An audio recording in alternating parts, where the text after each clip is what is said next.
बच्चा लोग, a very warm welcome to all of you. I hope all of you are doing fine and your Anubha ma'am is back with the very important and amazing session कि ma'am आपके one shot video कब होंगे, कब? तो देखो शुरू हो गए हैं.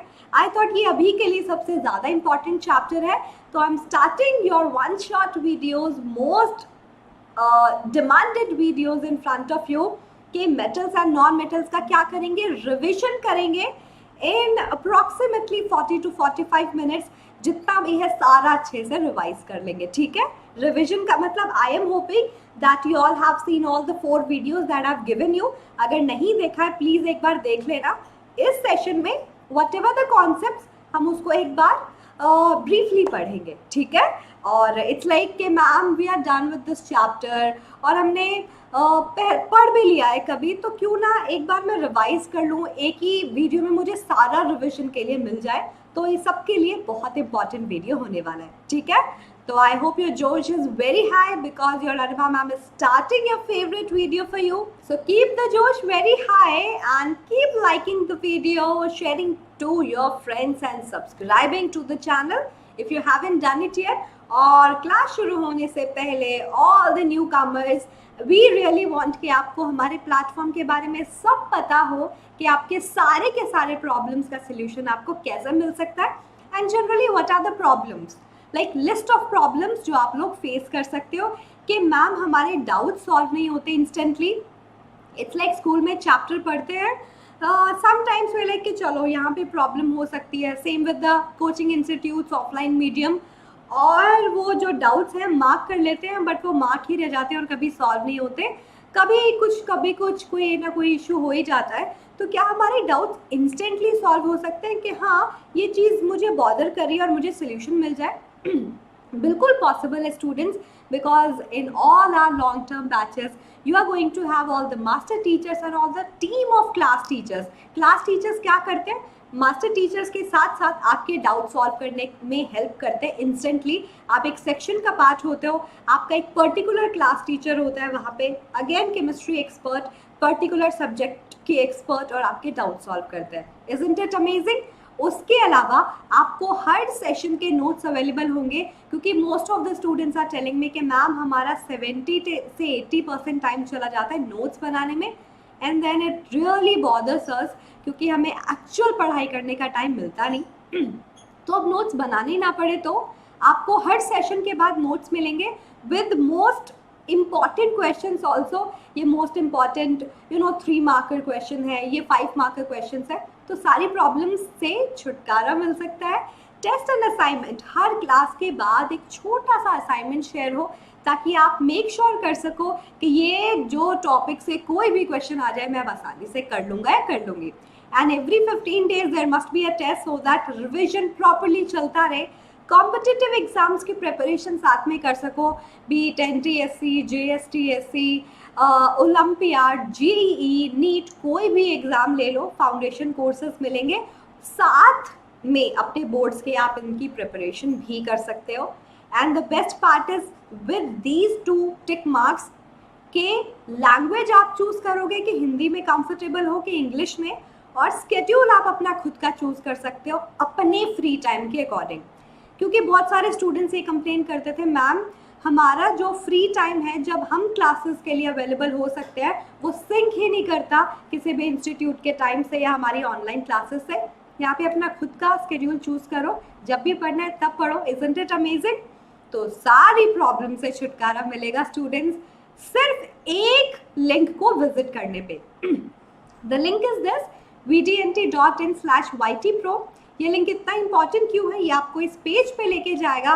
All you have to select your grade, ठीक है, 10th class students. Yes, and उसके बाद क्या करना है, you have to click on the option get subscription, because then you can choose your subscription wisely. क्योंकि मल्टीपल पैकेजेस है, 1 month, 3 months and 6 months. Ma'am best कौन सा है, कौन सा चूज करें? बट चलो कोई भी चूज कर सकते हो. It's all up to the monetary benefits के कौन सबसे ज़्यादा आपको बेनिफिट देगा इन टर्म्स ऑफ सेविंग्स, ठीक है. तो अगर मैं 1 month की बात करूँ, द कोर्स वाज फॉर 4000 आपको स्पेशल डिस्काउंट, वेदांतु डिस्काउंट, क्योंकि whatever the situation is going on, सबको एजुकेशन मिलनी चाहिए. So they are giving an extra discount for 2699. अब आपको सेम कोर्स मिलेगा कितने में, 2294 में, अगर आप ये कूपन कोड अप्लाई करोगे, that's AG Pro. Anubha Gaur ma'am की क्लास का कोड है AG Pro, क्योंकि ये कूपन लगाने से एक्स्ट्रा मनी सेव किया. Same course you will buy now for 2294, 1 month, सारे सब्जेक्ट, इंग्लिश SST ऑल्सो, जहाँ पे आपको लगता है ज़्यादा ध्यान नहीं दिया जाता, बट यहाँ पे सब होगा प्रॉपरली. बहुत अच्छे अच्छे एनिमेशंस होंगे क्लास में, बहुत सारी क्विजेस होती है, लीडर बोर्ड देखने को मिलता है अमेजिंग सा, और उसके अलावा बहुत हेल्दी कंपटीशन होता है क्लास में, और पोस्ट क्लास एंगेजमेंट भी बहुत अच्छी होती है टेलीग्राम ग्रुप्स के through and all the communication medium. So it is going to be a worth experience students. तो ये मोर ऑफ लाइक ट्रायल के, यहाँ 1 मंथ के लिए ट्राई किया कि ये मुझे अच्छे से सूट कर रहा है नहीं. एंड अगर आप श्योर हो, क्योंकि मुझे पता है मोस्टली मास्टर टीचर्स को जानते हो that how they teach us, and I don't think कि कोई भी डाउट होगा, तो why don't you can take it for 3 months and 6 months, क्योंकि 3 months में आपको डिस्काउंट मिलेगा 6999 already discount, 27% you can save on MRP, and you just have to pay 1983 rupees per month. Can you see the difference? And this code is a must, AG Pro, because that's giving you extra discount. All right, and this is like a bumper offer. क्यों? 6 months का course 16,000 से 11,499 में मिल रहा था. AG PRO code is still giving you 1724 rupees का discount. Same course किस MRP पे मिलेगा, इन सच अ वे कि आप सिर्फ 1629 रुपीज़ पर मंथ पे करोगे. 1629 रुपीज़ पर मंथ का मतलब सोचो 1 मंथ में 2294. इतना डिस्काउंट क्यों? It's like you are with Vedantu for a long term, and आपको एक्स्ट्रा बेनिफिट मिलना चाहिए. एंड 1629 पर मंथ का मतलब है, अगर आप 8 क्लासेस अटेंड करते हो, सोचते हो कि कभी मैं अपने सारे डाउट्स क्लियर कर लूँ, it hardly going to cost you 10 rupees per session. 10 rupees per session, isn't it like a good deal to have it? So why not have it right now and saving 40% on MRP? बिल्कुल possible है students, do not miss this opportunity. ये जो link है इसको please visit करो. सारे steps ma'am ने आपको समझा दिए कैसे करने हैं, और प्लीज़ ये कूपन कोड लगाना मत भूलना, ये बिल्कुल मुश्किल नहीं है. अनुभा गौर मैम का कोर्स है प्रो, सो AG Pro. ऑल राइट, सब कुछ मिलेगा इसमें, ठीक है. तो आज की क्लास में क्या सीखेंगे, metals and non metals, it's like पेश किया जाए तो बिल्कुल शुरू करते हैं विद एवरी टॉपिक उसका 1 शॉट वीडियो जिसमें हम रिवाइज करेंगे. Revise, okay. So let's start. Give me a high five, give me a quick thumbs up. Ma'am we are super ready, bring it on. So let's start it students. पता है कि topic कौन से हैं जो आपके syllabus में included है right now? Physical properties, chemical properties, reactivity series and formation and properties of ionic compounds. ये ऐसा टॉपिक है, इट्स लाइक जो आपने 8th क्लास और 9th क्लास दोनों में पढ़ा है, and I am pretty sure कि इसमें तो कोई डाउट नहीं होगा. So let's talk about the physical properties of metals and non-metals, बच्चा लोग, which is like a very easy topic. तो students, let's start by knowing elements. Elements क्या होते हैं? Element is something that is made up of same type of atoms, है ना? ये आपको already पता है. क्यों? ये तो 8th और 9th क्लास से पढ़ते आ रहे हो. Element is something which is made up of same type of atoms. बार बार एक सेम टाइप का एटम्स रिपीट होता रहता है. और एलिमेंट में क्या होता है स्टूडेंट्स, हम ये बोलते हैं कि as it's made up of same type of atoms, अब आप उसको कितना भी डिवाइड कर लो, you will get the same substance. So it's like the simplest substance possible, ठीक है. और उसको उनकी फिजिकल प्रॉपर्टीज के बेस पे हमने डिवाइड कर दिया कि वो हो सकते हैं या तो मेटल्स या नॉन मेटल्स या मेटलॉइड्स. फिजिकल प्रॉपर्टीज के बेस पे कि मेटल्स वो होंगे जिनकी ये फिजिकल प्रॉपर्टी होगी, नॉन मेटल्स ये, and metalloid is something that is going to have mix property of metals and non metals. कुछ प्रॉपर्टी मेटल की, कुछ नॉन मेटल की.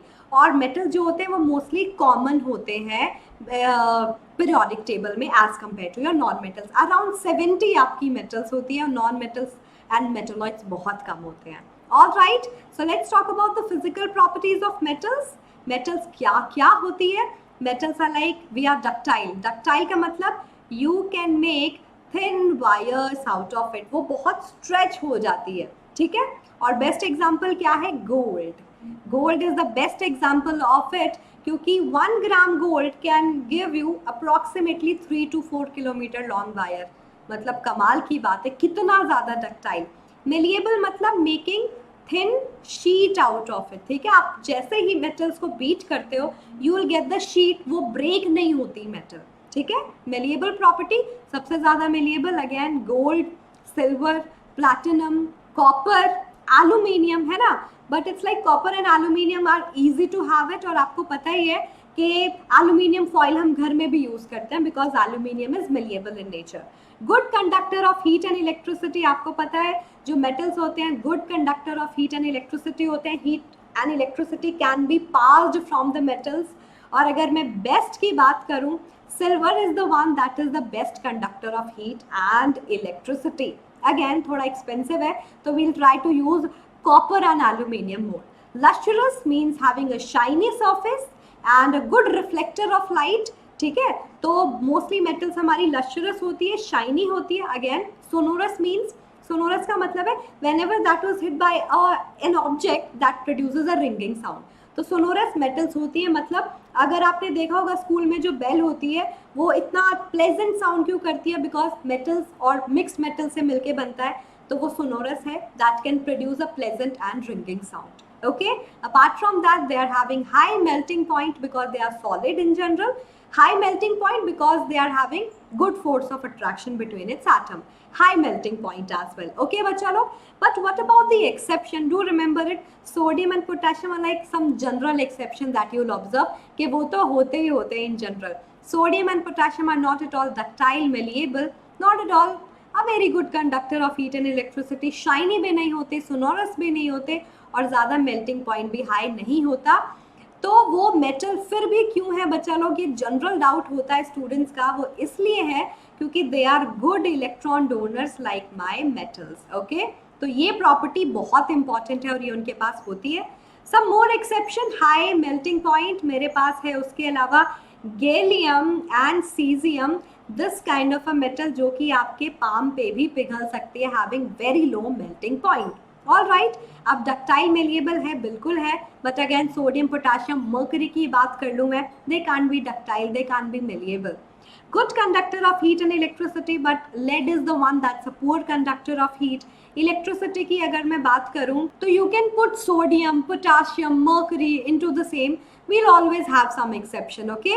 Yeah, so exceptions are also needed, हमें पता होना चाहिए, कभी कभी 1 मार्क का क्वेश्चन पूछ लेता है। I hope malleability and ductility is clear. Making thin sheet, making sheet, okay? Malleability sheet, MS ऐसे याद कर सकते हो। Ductility is making wires, okay? याद रखना इस बात को। Again, I hope this is pretty much clear कि सोडियम, पोटेशियम क्या होती है मेरी, alkali metals होती है। alkali metals क्या होती है, that can even be cut by knife, वो इतनी soft होती है। Generally my metals are hard, but sodium, potassium are like exception, जो आप नाइफ से भी काट सकते हो। It's like having a potato, ठीक है, थोड़ा सा हार्ड पोटैटो, हाँ ऐसा ही होता है। Physical properties of non metals, definitely they are categorise into 2 different category, क्योंकि दोनों का प्रॉपर्टी ऑलमोस्ट ऑपोजिट है एक दूसरे से। तो मेटल्स जो होती है वो तो जनरली ग्रेइश, वाइट और येलोइश कुछ ही कलर्स के साथ आती है, but non metal shows variety of colours. अगर मैं फॉस्फोरस की बात करूँ, we have red phosphorus also, white phosphorus also, ठीक है। अगर मैं सल्फर की बात करूँ, I have yellow colour sulphur. मैं आयोडीन की बात करूँ, I am having purple colour, violet colour iodine in nature, ठीक है। अगर मैं क्लोरीन गैस की बात करूँ, ग्रीनिश वाइटिश गैस। ब्रोमीन की बात करूँ, reddish brown colour liquid, isn't it like showing so many colors? So yeah, that's true. And generally if I talk about non metals, वो generally किस फॉर्म में exist करते हैं, सॉलिड्स एंड गैसेस। सिर्फ एक ब्रोमीन ही है जो लिक्विड फॉर्म में रेडिश ब्राउन। सॉलिड के example carbon, phosphorus, sulphur. Gas के एग्जांपल ऑक्सीजन, नाइट्रोजन, है ना, कार्बन। इनके बिना तो लाइफ आप एक्सपेक्ट ही नहीं कर सकते। नॉन मेटल्स बहुत कम है बट बहुत इंपॉर्टेंट है। Poor conductor of heat and electricity, definitely, but exception के बिना केमिस्ट्री अधूरी है। तो अगर मैं डायमंड की बात करूं, which is one of the form of carbon, carbon का ही एक फॉर्म है, वो एक बहुत अच्छा कंडक्टर है हीट का। और ग्रेफाइट की बात करूं, जो अगेन एक फॉर्म है कार्बन की ही, is a very good conductor of electricity. Lab में हम कार्बन की रॉड्स यूज करते हैं, मतलब हम ग्रेफाइट की रॉड्स यूज करते हैं in terms of doing electrolysis. Electrolysis में रॉड्स चाहिए होती है ना, मेटल रॉड, तो उसके बजाय मैं कार्बन की रॉड्स भी यूज कर सकती हूँ as electron. Non lustrous, non shiny, but then again exception तो बनता है. Iodine is one thing that is lustrous, that shiny, okay, being a non metal also. Non ductile, non malleable. Non malleable मतलब जैसे break करने की कोशिश करूंगी, they won't make sheet but they are brittle in nature, they break into pieces, कि वो पत्थर की तरह टूट गए. ठीक है, फॉस्फोरस सल्फर पे ऐसे मारोगे, it will be more of like a stone, और बिखर जाएंगे पीसेस में. All right, so this part is pretty much clear. Most important examples and exceptions पता होने चाहिए. तो ये one learning objective done to that. Let's talk about now chemical properties of metal. कि जो मेरी मेटल है, अगर मैं नॉर्मल कंडीशंस की बात करूं, how it reacts with air, water, acid, दूसरा मेटल का सॉल्ट सोल्यूशन ले लिया, what are those reaction? Let's study that one by one. So students, metal with oxygen will always give you metal oxide, ठीक है, but obvious. But the only thing to remember is some metals burn with oxygen, it's like generally highly reactive metal. बाकी के सब क्या करते हैं, बस oxide form में कन्वर्ट कर लेते हैं. they'll try to make a layer of that metal oxide जब हम उसको ऑक्सीजन के प्रेजेंस में हीट करते हैं. Magnesium is one of the example in front of you. जैसे उसको एयर में हीट करते हो, that will try to burn, combustion show करेगा, दैट विल बर्न और आपको देगा मैग्नीशियम ऑक्साइड. उसके साथ साथ आपको मिलेगी एक ब्रिलियंट वाइट फ्लेम, एक डैजलिंग वाइट फ्लेम, बहुत ज़्यादा एनर्जी रिलीज होती है. So please try to put goggles whenever you do it. Lab में अब तो पता नहीं मैम कब पॉसिबल होगा, but let's keep our hopes high, है ना. चलो, अब मेटल ऑक्साइड की अगर मैं बात करूं, आपको पता ही है बहुत सारे एग्जांपल कि कॉपर रिएक्ट करेगा ऑक्सीजन से. कॉपर ऑक्साइड बर्न नहीं करेगा, बस रिएक्ट करेगा to give a black colour layer of copper oxide. ठीक है. एल्यूमिनियम ऑक्साइड तो बर्न नहीं कर रहे, they will give you the layer of copper oxide and aluminium oxide on its surface. ठीक है. और जनरली नेचर जब हम डिफाइन करते हैं मेटल ऑक्साइड का, जनरली बेसिक नेचर होता है. कैसे प्रूव करते हैं? whenever you have metal oxide and you will put it in water, you will get a solution जो क्या करेगा, आपके रेड लिटमस को ऐसे ब्लू कर देगा. एग्जाम्पल तो बनता है मैम. चलो, ये मैग्नीशियम ऑक्साइड की बात कर लेते हैं जो अभी बर्न किया था. as soon as you will put it in water, मैं ऐसे लिख सकती हूँ वाटर को HOH. तो देखो, magnesium got 1 OH and 2 OH. मुझे मैग्नीशियम का हाइड्रोक्साइड मिला एक्वस सोल्यूशन. क्यों? वाटर में मैंने डाला. अब जैसे इसमें रेड लिटमस को डालोगे, ब्लू हो जाएगा. Reason is this are giving me, this substance is giving me hydroxyl ions, और hydroxyl ions जो देते हैं वो होते हैं बेस. तो definitely basic in nature, but again exception तो बिल्कुल होगा. ये बात क्लियर है? Metal oxides are generally basic, but then we have some metal oxide that will show dual kind of a property. All right everyone, so this is like proving also that कौन से मेरे metal oxides हैं जो आपको completely water soluble bases देंगे, मतलब alkali. तो I think name is sufficient to understand that. When I talk about my sodium and potassium metal, ये alkali metals इसीलिए होती है because they itself and its oxide form dissolve in the water to give you an alkali, water soluble base. तो generally metal oxides insoluble होते हैं, B it copper oxide, B it aluminium oxide, iron oxide, zinc oxide, कुछ भी ले लो. But अगर मैंने बात की एल्कली मेटल्स की और अल्कलाइन अर्थ मेटल की, ये नाम ही यही बोल रहा है. एल्कली मतलब वाटर सोल्यूबल बेस बनाते हैं, अल्कलाइन अर्थ मतलब अर्थ क्रस्ट में मिलते हैं and also giving you alkaline substances. तो इनको जैसे ही आप वाटर में ऐड करोगे, they will give you metal hydroxide का aqueous solution, that is alkali. So ये तो हमने कैल्शियम की फॉर्म में किया था. अब हम सोडियम ले रहे हैं, 2 sodium and I am having 2 OH, 2 NaOH. 2 potassium, 2 OH, I got my 2 KOH, aqueous solution, alkaline nature. Amphoteric oxide क्या होगा? बिल्कुल आपके सामने है. That metals are generally in the form of my what? In the form of my basic oxide, but amphoteric oxide is something that will show dual property. दो property show करेंगे. वो acid की तरह भी बिहेव कर सकते हैं and base की तरह भी बिहेव कर सकते हैं. Alright, it depends on the other substance कि आपने उसको किस में ऐड किया है. अब अगर आप बेस में ऐड करोगे ये एसिड की तरह बिहेव करेंगे, एसिड में ऐड करोगे बेस की तरह बिहेव करेंगे. एग्जाम्पल से शो करूं? बिल्कुल शो करती हूँ. I have my aluminium oxide. My aluminium oxide and zinc oxide is some of the example कि वो मेटल ऑक्साइड्स हैं but they are amphoteric in nature और दोनों प्रॉपर्टी शो करते हैं. एल्यूमिनियम विद एसिड, अगर ये एसिड है ये बेस की तरह रिएक्ट करेगा और रिएक्शन क्या होती है एसिड बेस में? Salt and water, that you will observe. तो देखो aluminium with chlorine, aluminium chloride. Do remember the reaction which I taught you in the first chapter. कौन सा? D reaction, double displacement. Aluminium is like I will combine with chlorine. Now hydrogen you combine with oxygen, getting two different products. So I got a salt and water neutralization reaction. So aluminium oxide अभी basic oxide की तरह काम कर रहा है, but when I try to put it in base में डाला तो acid की तरह. प्रोडक्ट सेम होगा सॉल्ट वाटर, बट सॉल्ट जो है उसका फॉर्मूला अलग हो जाएगा. द रीजन इज जब सॉल्ट बनता है मेरे पास दो मेटल है, सोडियम एल्यूमिनियम. आप किसी भी मेटल को मिस नहीं कर सकते. और कौन सी मेटल से स्टार्ट करूंगी मैं वो सॉल्ट में लिखना? The one that is more electropositive, जो ज़्यादा रिएक्टिव है, जो ज़्यादा जल्दी इलेक्ट्रॉन को डोनेट करना चाहती है, तो वो सोडियम है. तो sodium aluminium and then oxygen, so it's like sodium aluminate. ठीक है, ये सोडियम पॉजिटिव पार्ट में इंक्लूड हो रहा है. एल्यूमिनियम विद ऑक्सीजन, कोई भी मेटल नॉन मेटल जब ऑक्सीजन के साथ एंड होता है और एक नेगेटिव काउंटर पार्ट में होता है तो उसके लास्ट में 8 लगता है. So this is sodium and then aluminate. ठीक है, so aluminium with oxygen having a negative charge, sodium aluminate. Salt and water, this part is clear. Same you can apply with zinc oxide. Depending upon the other substance that can act as acidic oxide as well as basic oxide. और ऐसे oxides को बोलते हैं amphoteric oxide. Ampho comes from a word amphi और amphi का मतलब ही होता है dual, जो dual behavior show करे. Got it? Not at all difficult. समझ आया?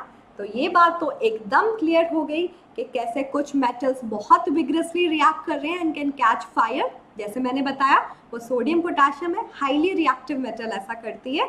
मॉडरेटली रिएक्टिव और जो लो रिएक्टिव है वो generally will not burn but will give you an oxide layer. ठीक है, अब नेक्स्ट स्टेप पे बढ़ते हैं कि मैम मेटल को वाटर में ऐड कर दिया तब क्या होगा? Isn't it very easy? नहीं, उतना ईजी भी नहीं है. क्यों? अब देखो मेटल की रिएक्टिविटी पे डिपेंड करता है. अगर मेटल बहुत ज़्यादा रिएक्टिव है तो वो बोलेगा कि मैं तो ठंडे पानी से भी रिएक्ट कर सकता हूँ. ठीक है, it's like taking cold water. अब जो कम रिएक्टिव होती है, moderately reactive and less reactive, they like उनको विगरस कंडीशन चाहिए होती है रिएक्ट करने के लिए कि हम तो खुद ही इतने कम रिएक्टिव है, कुछ तो कंडीशन दो. तब मेरी मेटल रिएक्ट करती है सिर्फ स्टीम के साथ. ठीक है, तो याद रखना जब भी मेटल वाटर के साथ रिएक्ट करती है, फर्स्ट ऑफ ऑल रिएक्शन क्या होगी? Metal being more reactive than hydrogen has to displace hydrogen and can take its position. तो एक सिंपल डिस्प्लेसमेंट रिएक्शन है जिसमें मेटल हाइड्रोजन को डिस्प्लेस करके उसकी जगह ले रहा है. तो ये बात समझ आई कि मेटल वाटर के साथ तभी रिएक्ट करेगा either in cold form, hot water form और इन गैसियस फॉर्म, जब मेरा मेटल ज़्यादा रिएक्टिव है हाइड्रोजन से. तो क्या करेगा? मेटल ऑक्साइड मिला, साथ में मिला हाइड्रोजन गैस. ये स्टेप क्लियर है? बिल्कुल. चलो बहुत अच्छी बात है. तो अब देखते हैं कि how my sodium and potassium is going to react with water. They like हम इतने रिएक्टिव हैं कि कोल्ड वाटर में भी रिएक्शन शो करेंगे. अब ये लाइक मैम आपने तो कुछ और बोला था, ये क्या हो गया? ये देखो बच्चा लोग, ये रिएक्शन 2 स्टेप में होती है अगर मैं अल्कली मेटल की बात करूँ. रीज़न क्या है? Whenever I talk about alkali, putting it into water, क्या होता है? 2 molecules लिए आपने तो you are going to get simply 2 KOH, है ना? आपने बोला मैम ऐसा क्यों? तो देखो मैं बताती हूँ. सबसे पहले स्टेप होगा पोटेशियम हाइड्रोजन को डिस्प्लेस करके उसकी जगह लेगा and you are going to get K2O, potassium oxide and hydrogen gas will be released. अब वाटर इतना ज़्यादा है और एल्कली जो होती है वो वाटर सल्यूबल होती है. याद रखो एल्कली जो होते हैं उसके खुद और उसका जो ऑक्साइड है वाटर सल्यूबल होते हैं. तो वो जो पानी है वो ऑक्साइड अपने आप उसमें सल्यूबल हो जाएगा to give you KOH. And finally the product is going to give you KOH, metal hydroxide, साथ में मिला ये हाइड्रोजन गैस. ठीक है, I hope no confusion. 2K 1 oxygen, water को you can write HOH, so 2K 2 OH I am having, तो that means 2KOH. ठीक है, बैलेंस कर सकते हो रिएक्शन को, इतना डिफिकल्ट तो नहीं है. ये बात क्लियर हुआ. बस एक बात दिमाग में ध्यान में रख लो that metal with water, metal oxide and hydrogen gas, but अगर मेरी एल्कली मेटल है तो वो जो मेटल ऑक्साइड बनता है वो वाटर में सोल्यूबल हो जाता है और you will get metal hydroxide. तो alkali even for alkaline earth metal, क्योंकि वो भी वाटर सोल्यूबल है, बाकी के लिए नहीं होता. तो ये वाला जो फंडा है that will only be applicable to sodium, potassium, calcium and magnesium. ठीक है, ये फंडा यहीं पे अप्लाई होता है क्योंकि ये मेरी एल्कली मेटल है, फर्स्ट टू और last two alkaline earth metal, group 1 and group 2 से बिलोंग करती है. Something which is important to know. All right everyone, so let's move ahead and let's talk about the second step. First of all एक और बात जो मैं बताना चाहती हूँ, जैसे सोडियम पोटेशियम के पीस को पानी में डालते भी हो, इट कैचेस फायर.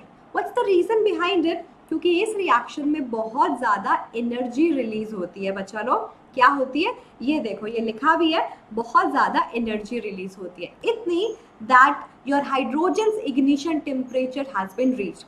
हाइड्रोजन का इग्निशन टेम्परेचर पहुंच गया और वो बर्न होने लगता है. तो क्या क्या, जैसे सोडियम पोटेशियम के पीस को पानी में डाला, उससे हाइड्रोजन गैस निकली. अब हाइड्रोजन जैसे ही वाटर के कांटेक्ट में आ रही है, हाइड्रोजन बर्न कर रही है, और हाइड्रोजन क्योंकि मेटल के सरफेस से स्टिक है तो इट लुक्स लाइक कि मेटल ने फायर कैच कर लिया. So what happened to sodium and potassium, कि वो जैसे वाटर में डालोगे that catches fire. When I talk about calcium and magnesium, बच्चे एक क्वेश्चन मैंने मेंटी में भी लिया था लास्ट टाइम. क्वेश्चन यही था कि कैल्शियम मैग्नीशियम वाली जो मेटल है वो वाटर में फ्लोट क्यों करने लगती है. पहली बात, कैल्शियम को आप अगर नॉर्मल वाटर से रिएक्ट करोगे वो कर लेगा because it's kind of reactive enough. तो जैसे आपने पानी डाला, ठंडे पानी से नहीं करेगा, नॉर्मल या हॉट वाटर. अब रीज़न क्या है, अगेन आपको फाइनल प्रोडक्ट क्या मिलेगा, कैल्शियम हाइड्रोक्साइड यहाँ पे भी, और hydrogen gas. Reaction is kind of exothermic, तो एनर्जी भी निकलेगी. इट जस्ट यहाँ पे एनर्जी जो निकली है वो सफिशिएंट नहीं है कि आपका हाइड्रोजन फायर कैच कर ले. ठीक है, तो no fire. Second of all, जो कैल्शियम या मैग्नीशियम का पीस डाला उसके सरफेस से हाइड्रोजन गैस निकल रही है, that is kind of sticking to its surface, और हाइड्रोजन लाइटेस्ट पॉसिबल गैस है जो उसके सरफेस से निकल भी रही है तो उसको बहुत लाइट बना देती है. So it's kind of starting floating in the water. ये देखो वो फ्लोट करने लगता है इसी रीजन की वजह से, because hydrogen sticks to its surface and make it lighter, और वो इसी वजह से फ्लोट करने लगता है. Same answer. And when I talk about aluminium, iron, zinc, मतलब मॉडरेटली रिएक्टिव मेटल, तो वो क्या करते हैं स्टूडेंट्स, वो हाई कंडीशन, विग्रस कंडीशन चाहिए उनको रिएक्ट करने के लिए, तो वो स्टीम से ही रिएक्ट करेंगे. ठीक है, ना कि मेरे नॉर्मल वाटर या कोल्ड वाटर या हॉट वाटर से. So aluminium with steam, same reaction, aluminium hydrogen को डिस्प्लेस करेगा, aluminium oxide and hydrogen gas. बोलोगे मैम अब क्यों नहीं बन रहा हाइड्रोक्साइड, बिकॉज बच्चे aluminium is not an alkali और एल्कलाइन अर्थ मेटल, ये वाटर इनसोल्यूबल सब्सटेंस है. और पहली बात तो मैंने वाटर लिया नहीं, सिर्फ गैस ली है, water in the form of gas, that means steam ली है मैंने. तो स्टीम के साथ तो पॉसिबिलिटी नहीं है वाटर सोल्यूबल कुछ सब्सटेंस बनाने का, तो ये कंडीशन वहीं पे वैलिड थी. All right, so you will get metal oxide. अब ये जो रिएक्शन है स्टूडेंट्स, ये बहुत इंपॉर्टेंट है, बहुत ज़्यादा इंपॉर्टेंट है, याद रखना. आयन जब स्टीम के साथ रिएक्ट करता है एक स्पेशल ऑक्साइड बनता है, that is Fe3O4 with hydrogen gas. Fe3O4 क्या है, यहाँ पे मिक्स ऑक्साइड है. बेसिकली ये जो 3 आयन है ये 2 टाइप की वैलेंसी से कंबाइन होके बने हैं, आयन विद वैलेंसी 2 और आयन विद वैलेंसी 3.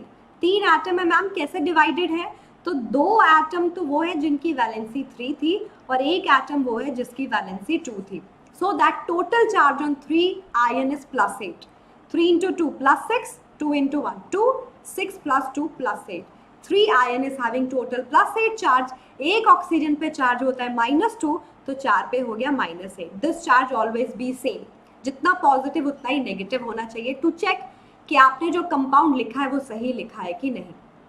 अभी समझ में आया. मुश्किल तो नहीं था, इस बात को बिल्कुल अच्छे से याद रख लेना, ठीक है। And when ever I talk about the metals like copper, silver, gold, ये रिएक्ट ही नहीं करते हैं स्टीम या किसी के साथ। The reason is copper, silver, gold, ये जो सब है ये हाइड्रोजन से कम रिएक्टिव है और हाइड्रोजन को डिस्प्लेस कर ही नहीं सकते to show this reaction. Alright, अब बात करते हैं one more learning objective, tick, properly clear. Third is how metal is going to react with acid, and that's pretty much obvious कि ये भी सेम डिस्प्लेसमेंट रिएक्शन ही है। कैसे स्टूडेंट्स? मेटल अगेन हाइड्रोजन को डिस्प्लेस करेगा to get a metal salt with hydrogen gas. Again you have to balance it, ठीक है।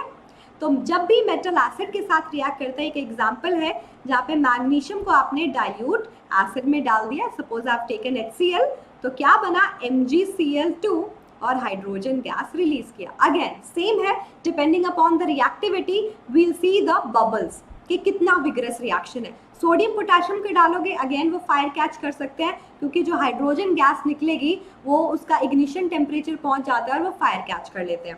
कैल्शियम मैग्नीशियम में इट जस्ट बहुत ज़्यादा इवोल्यूशन हो रहा है बबल्स का, क्योंकि ये भी ज़्यादा रिएक्ट करेंगी एसिड के साथ। जैसे रिएक्टिविटी सीरीज में नीचे जाएंगे, formation of bubbles started getting decrease. Reason यही है क्योंकि रिएक्टिविटी डिक्रीज कर रही है to react with the acid. Alright, तो ये तो हो गया जनरल बात, ठीक है। सो सपोज मैंने ले लिया जिंक, कैसे रिएक्ट करेगा HCl के साथ, zinc chloride and hydrogen gas, dilute acid.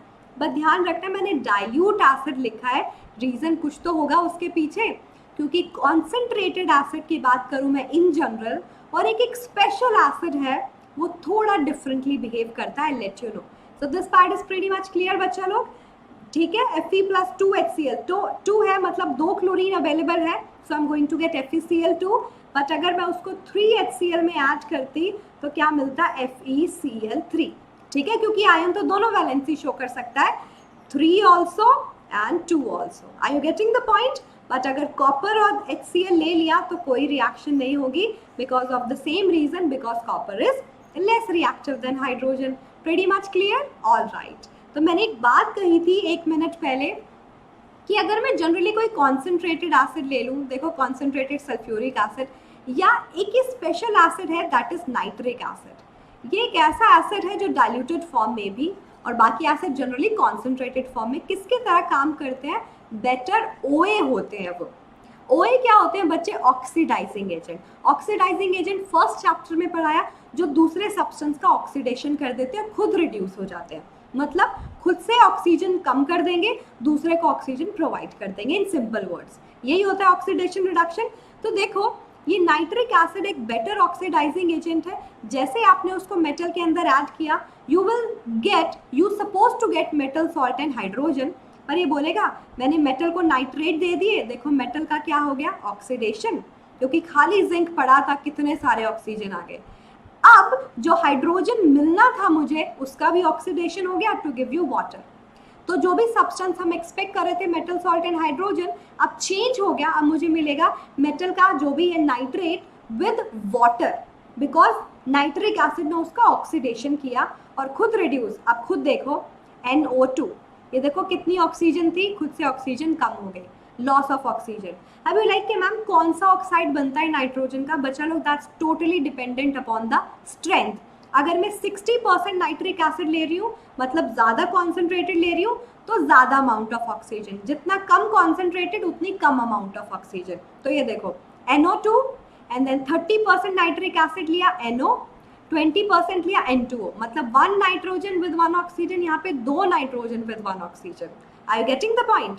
तो क्या प्रोडक्ट मिलते हैं? Metal salt, water with nitrogen का oxide, depending upon the strength taken. जितना डाइल्यूटेड होगा उतना ऑक्सीजन कम होती चली जाएगी, ठीक है।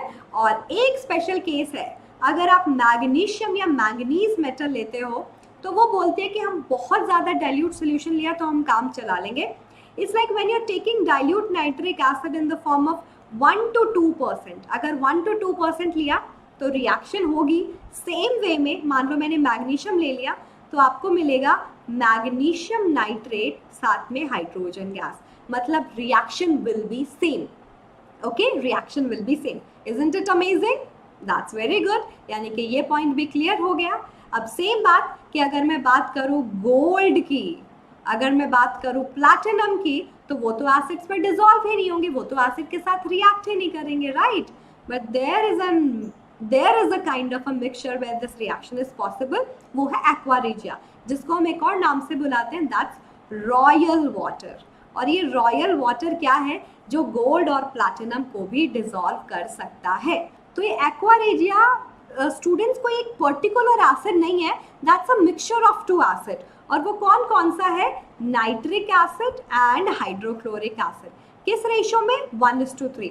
मतलब you are going to take 1 molecule of nitric acid and 3 molecule of hydrochloric acid, ये इस रेशियो में लोगे। और ये जब रेशियो मिक्स हो जाता है, मुझे मिलता है कि रेडिश ब्राउन कलर का aqua regia, fuming kind of a liquid, fumes निकल रहे होते हैं इससे। वो फ्यूम्स कौन सी गैस के होते हैं, NO2 गैस के बेसिकली, क्योंकि ये जो मेरा नाइट्रिक एसिड है वो फ्यूमिंग होता है, NO2 गैस निकालता रहता है, ठीक है। तो ये जो है that still has a tendency कि वो गोल्ड और प्लैटिनम को भी डिसॉल्व कर देता है। Isn't it amazing? तो ये मिक्सचर के पास कुछ स्पेशल पावर है, ये कुछ ऐसे सब्सटेंस रिलीज करता है जो गोल्ड और प्लैटिनम के साथ मिक्स होके कुछ सोल्यूबल कंपाउंड बना देते हैं। तो याद रखना, जब भी अगर गोल्ड की ज्वेलरी डल पड़े तो जब लेके जाते हैं उसको कि हाँ भैया क्लीन कर दो, तो वो एक्वा रेजिया से क्लीन करते हैं, बट आपका गोल्ड का प्लैटिनम का अमाउंट कम हो जाता है, ठीक है, ये बात याद रखना, राइट। सो एसिड की बात भी समझ आ गई। What about the reactivity series students, कि मैम हमेशा यही बात कर रहे हैं बारी बारी रिएक्टिविटी सीरीज, तो हमें पता होनी चाहिए, राइट, कि कौन सी मेटल ज़्यादा रिएक्टिव है, कौन सी कम, वो बिल्कुल अभी पढ़ेंगे। All metals are not at all equally reactive, याद रखना। और ये हम 8th क्लास से कुछ रिएक्शन समझते आ रहे हैं। If I be having a very highly reactive metal, जो ज़्यादा स्ट्रॉन्ग होगी वो एक लेस रिएक्टिव मेटल को डिस्प्लेस कर सकती है, अगर मैंने उसका एक्वस सोल्यूशन या उसका मोल्टन फॉर्म लिया। बेस्ट एग्जाम्पल आपके सामने है, जब आप एक आयरन नेल को कॉपर सल्फेट के सोल्यूशन में ऐड करोगे which is of blue colour, है ना, तो धीरे धीरे कलर चेंज दिखेगा आपको। और क्या दिखेगा, आयरन की नेल पे एक रेडिश ब्राउन की कोटिंग आ जाती है। वो क्या था, iron being more reactive displacing your copper, मुझे मिला आयरन सल्फेट और साथ में कॉपर हो गया अलग। इसका कलर था ग्रीन और कॉपर जो था वो था रेडिश ब्राउन, जो जाके फ्री हो गया, बेचारा अकेला हो गया और इस पर डिपॉजिट करना शुरू कर जाता है और सोल्यूशन का कलर भी चेंज होके ग्रीन होने लगता है, पेल ग्रीन, ठीक है। सो ये क्यों हुआ ये changes, because of the same reason, because my iron was more reactive than copper which I have taken into its salt solution form, ठीक है। जब एक मेटल ज़्यादा रिएक्टिव हो, वो एक कम रिएक्टिव मेटल को उसके सॉल्ट सोल्यूशन से अलग कर सकती है and it is going to take its position. यही देखो सेम रिएक्शन, आयन आया, ये सल्फेट था, ठीक है, ये बोल रहा है किसको, मेरे कॉपर को, copper is reddish brown, iron is greyish white, कि आयन मैं कंबाइन होऊंगा एंड कॉपर तुझे फ्री होना पड़ेगा, ठीक है। Isn't it amazing? तो बिल्कुल सही बात है, समझ में आ गई है रिएक्शन कि कैसे होती है। ये वाला मेटल बेचारा लोनर हो जाएगा बीइंग लेस रिएक्टिव। तो रिएक्टिविटी सीरीज पता होनी चाहिए, आई होप याद है आपको। कुछ और एग्जाम्पल देखें, अगर मैंने मैग्नीशियम को कॉपर सल्फेट में डाला स्टूडेंट्स, तो मैग्नीशियम ने क्या किया, कॉपर को डिस्प्लेस किया, मतलब मैग्नीशियम ज़्यादा क्या था, रिएक्टिव था। अगर मैंने मैग्नीशियम को जिंक सल्फेट में डाला तो भी देखा कि मैग्नीशियम ने जिंक को भी डिस्प्लेस किया, मतलब मैग्नीशियम कॉपर से भी ज़्यादा रिएक्टिव है और जिंक से भी ज़्यादा रिएक्टिव है। अगर मैंने आयरन को कॉपर सल्फेट में डाला तो भी रिएक्शन पॉसिबल था, जो आयरन है वो कॉपर से ज़्यादा रिएक्टिव है। और जब मैंने जिंक को आयरन सल्फेट में डाला तो जिंक आयरन को डिस्प्लेस कर रहा था, नोइंग द फैक्ट कि जिंक ज़्यादा रिएक्टिव है। तो कंक्लूजन क्या है इसका, कि मैग्नीशियम सबसे ज़्यादा रिएक्टिव था, मैग्नीशियम ने जिंक को डिस्प्लेस किया, तो उसके बाद मेरा जिंक है, उसके बाद आयरन, क्योंकि जिंक और आयरन में आयरन कम रिएक्टिव है, जिंक ज़्यादा रिएक्टिव है क्योंकि डिस्प्लेसमेंट पॉसिबल है। लास्ट में कॉपर, क्योंकि कॉपर बेचारा मैग्नीशियम से भी डिस्प्लेस हो गया, कॉपर बेचारा आयरन से भी डिस्प्लेस हो गया, है ना, तो इन दोनों से बेसिकली कम रिएक्टिव है और आयरन जो है वो कॉपर से ज़्यादा रिएक्टिव है। मोटा मोटा ये समझ में आया मुझे। अब ये तो एक छोटी सी पिक्चर थी, आपको पूरा पिक्चर रिएक्टिविटी सीरीज की याद होनी चाहिए, तो बिल्कुल अभी दिखा देते हैं आपको। रिएक्टिविटी सीरीज क्या है, is a list of metals arranged in the decreasing order of reactivity. All right, और वो है ये, और उसको याद करने का एक बहुत फनी तरीका है, निमोनिक्स है जो आप याद कर सकते हो. This is potassium, sodium, calcium, magnesium, aluminium, zinc, iron, lead, hydrogen, copper, mercury, silver, gold. अब इसको कैसे याद करोगे? इसके नाम के साथ निमोनिक्स हम फिट बिठाएंगे. Potassium for please, okay, please stop calling me a zebra, I like her calling me silly girl या silly guy, silly goat, whatever you want to remember. इसका पर्पस क्या है स्टूडेंट्स? आपको याद हो जाए. क्यों? Down the series reactivity decrease करेगी और आपको पता चलेगा कौन सी मेटल किस मेटल को डिस्प्लेस कर सकती है. Highly reactive metal can displace the lower reactive one. अब एक क्वेश्चन जो जनरली स्टूडेंट्स पूछते हैं कि मैम आपने हाइड्रोजन को क्यों रखा? बिकॉज बच्चा हमने वाटर के साथ रिएक्शन पढ़ी, हमने एसिड के साथ रिएक्शन पढ़ी मेटल की, और हर बार हाइड्रोजन को डिस्प्लेस करना था from water and from acid. तो हमें पता होना चाहिए ना that which metal is more reactive than hydrogen, which is less reactive. एक ये रीजन है. और दूसरा, ये जो मेरी हाइड्रोजन है ये some time can also donate electron and show such kind of a behaviour जो मेटल शो करते हैं. ये भी इलेक्ट्रॉन डोनर होता है. ठीक है, H डोनेट करके H पॉजिटिव बनाता है ना, so that's one of the reason. तो ये बात समझ में आई? तो जरा क्वेश्चन के फॉर्म में समझते हैं. विच of the following 4 metals would be displaced from the solution of its salt by other 3 metal. मतलब वो ऐसी कौन सी मेटल है कि जिसका जो सॉल्ट है बाकी 3 के 3 मेटल से डिस्प्लेस हो जाएगा. ठीक है, तो सिल्वर जो है सिल्वर नाइट्रेट की फॉर्म में होता है, उसका एक सॉल्ट बेचारा सबसे कम रिएक्टिव है, तो मैग्नीशियम भी उसके सॉल्ट से उसको डिस्प्लेस कर सकता है, जिंक भी कर सकता है और कॉपर भी कर सकता है. राइट, ये क्वेश्चन मैंने पूछा भी था. आंसर होगा सिल्वर. सिल्वर का जो सॉल्ट है that can be displace bye magnesium, zinc and copper, क्योंकि सिल्वर कम रिएक्टिव है इन तीनों से. हमने अभी अभी रिएक्टिविटी सीरीज देखी है. ऑल राइट, एक और क्वेश्चन, इसको ट्राई करना, ये आपका होमवर्क है. Which of the following can undergo a chemical reaction? Iron with magnesium sulphate, iron with zinc sulphate, lead with magnesium sulphate, iron with copper sulphate. ठीक है, which of the following can undergo a chemical reaction? Do let me know your response in the comment section. ये बहुत जरूरी है. अब ये part भी done. Most of the metals reactions are super clear in our mind. Oxygen, water, acid, another metal salt solution. अब बारी आती है, ये मेटल पढ़ा रहे मैम, नॉन मेटल का क्या काम है? We need to know how metal is going to react with the non metal. ठीक है, तो स्टूडेंट्स अगर मैं मेटल की बात करूं, याद रखना मेटल का जो लास्ट शेल होता है, वैलेंस शेल जो होता है, उसमें होते हैं जनरली 1, 2 और 3 वैलेंस इलेक्ट्रॉन. अगर मैं नॉन मेटल की बात करूं तो उनके जो वैलेंस शेल में होते हैं जनरली 5, 6 और 7 इलेक्ट्रॉन. कुछ एक्सेप्शन है, और वो एक्सेप्शन कौन से है? Carbon and hydrogen. कार्बन के पास 4 इलेक्ट्रॉन, हाइड्रोजन के पास 1 इलेक्ट्रॉन, स्टिल नॉन मेटल. ये क्यों बता रही हूँ? ये यहाँ पे हेल्प करेगा. मेटल्स क्या होता है? लास्ट शेल में 1 to 3 electron. They believes in donating the electron, क्योंकि जब वो इलेक्ट्रॉन डोनेट कर देते हैं वो स्टेबल हो जाते हैं. क्यों? क्योंकि वो डोनेट ही इसलिए करते हैं ताकि उनका ऑक्टेट कंप्लीट हो जाए. नॉन मेटल 5, 6, 7 है, वो इलेक्ट्रॉन को गेन करते हैं ताकि उनका ऑक्टेट कंप्लीट हो जाए.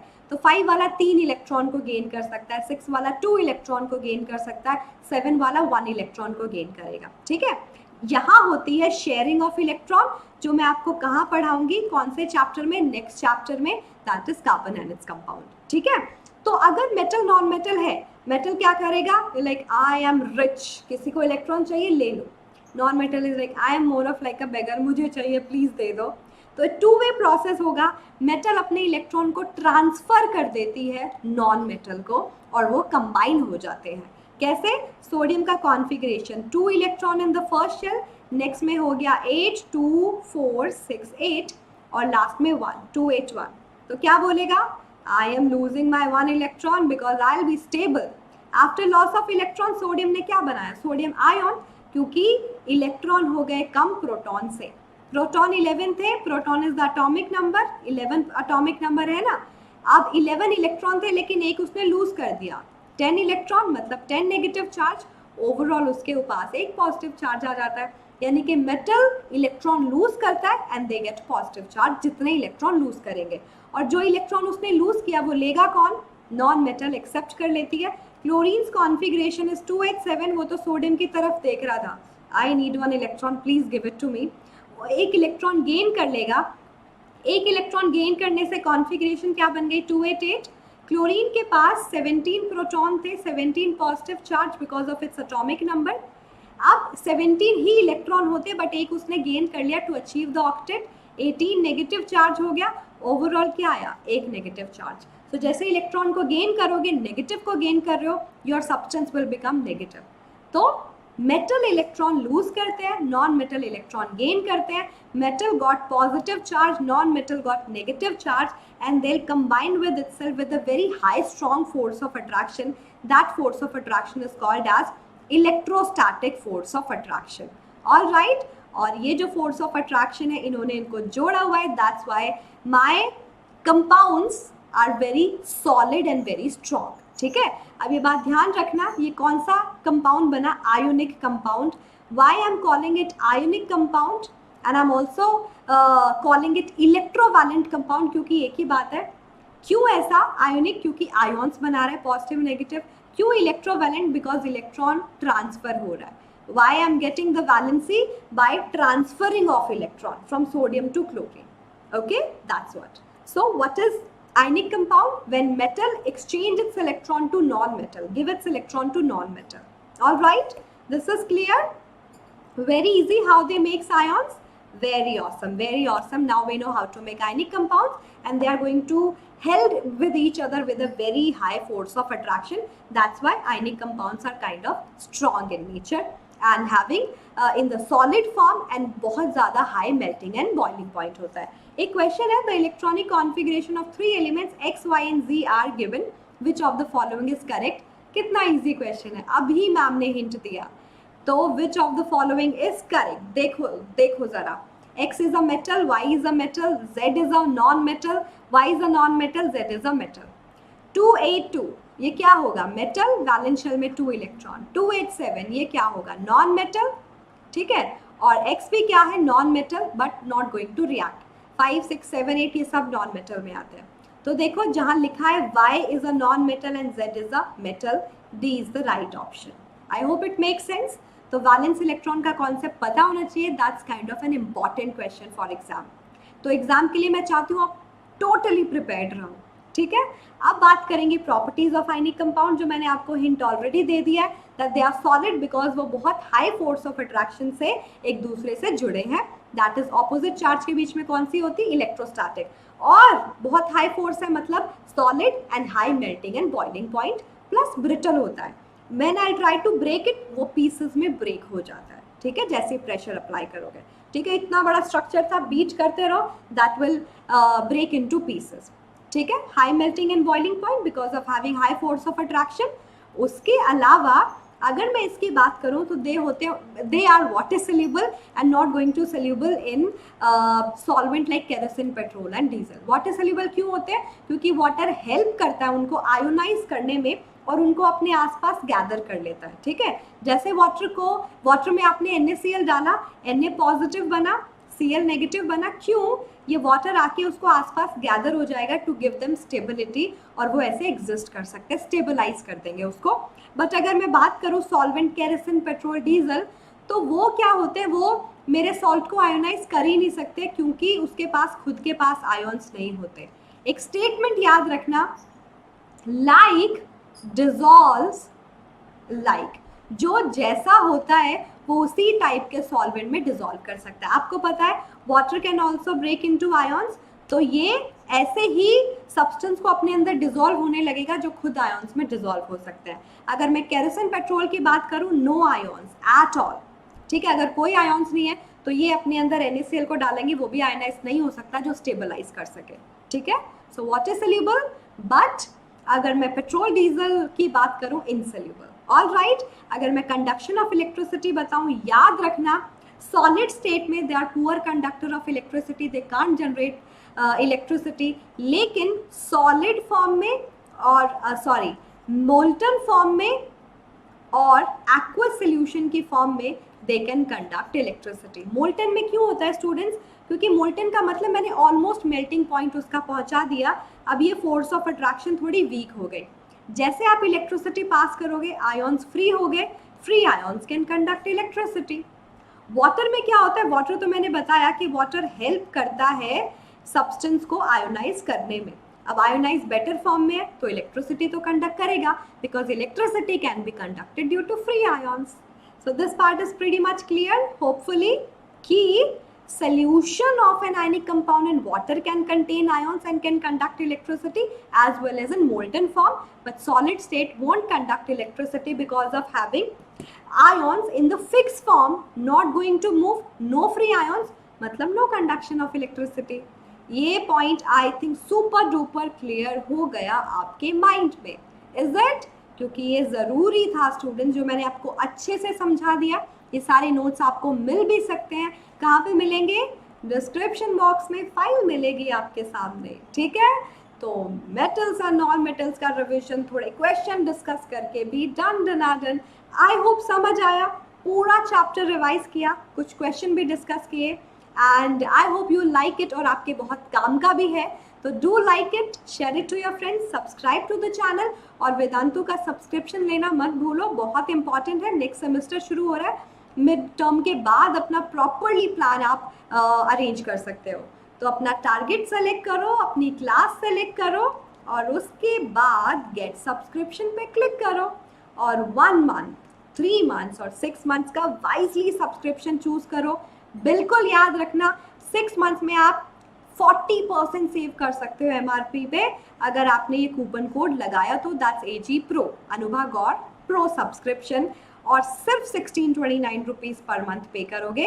दैट मीन्स हार्डली 10 रुपीज़ पर सेशन, और वो भी अपने हिसाब से प्लान करो कि आप 10 क्लास अटेंड करते हो कि आप 3 क्लास अटेंड करते हो, totally according to your comfort with your preferred language. Isn't it awesome? और 1 मंथ इज लाइक ट्रायल कि हाँ चलो देख लेते हैं कैसे काम करता है, कुछ चैप्टर सॉल्व कर लेंगे, वो भी ट्राई करोगे। सो आपको 15% डिस्काउंट मिलेगा MRP पे, and you will just pay 2294। So don't forget to visit the link, don't forget to apply the coupon code for further discount, and thank you so much for being here. I hope you have enjoyed it. So do let me know in the comment section. सारे comments बता दो अपने, कैसा लगा session. I'll wait for your responses, क्योंकि वो सबसे ज़्यादा ज़रूरी है मेरे लिए, आपका फीडबैक। तो अगली बार मिलेंगे कोई और वन शॉट वीडियो के साथ। I'll try to help you with my best possible way. ये मेरी email ID है, अगर आपको कोई भी प्रॉब्लम हो you can reach out to me. तो I'll take your leave, अगली बार और जोश और एनर्जी के साथ मिलते हैं। अभी आराम से एंजॉय करो, अच्छे से पढ़ाई भी करो। Take care, bye bye.